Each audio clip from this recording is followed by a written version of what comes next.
علي امین ګنداپور صاحب یو بیان جاری کړی و چې مونږ ټول د سوات D C اے سی بیرین ته او ټول انتظامیت هایلایټ کړی چې برابري علاقه کې کم میلمانه پساو شوي دي، کم سړکونه دي پورې بحال کې.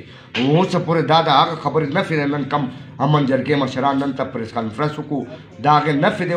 علي امین ګنداپور صاحب ته اوس دا مونږ دا وایو چې ستا کم حکم کړی، ستا حکم ستا انتظامات نه دی منلی او هغه زرګونه خلک بره میسور دی، میلمانه بره میسور دی. نو پکار دی د डी سی اے سی بیرین او د خلکو باندې ایکشن واخیستلی. آیا دې روډونو لپاره کروڑاو روپۍ امنډار فنډ وځي؟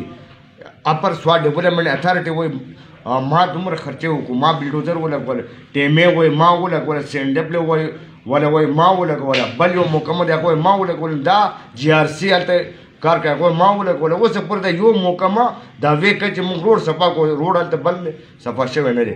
موږ دا مطالبه کوو د صوبایي حکومت د وزیر اعلی نه او ارباب اختیار نه چې فوري طور باندې د دې انکوایري وکړی شي.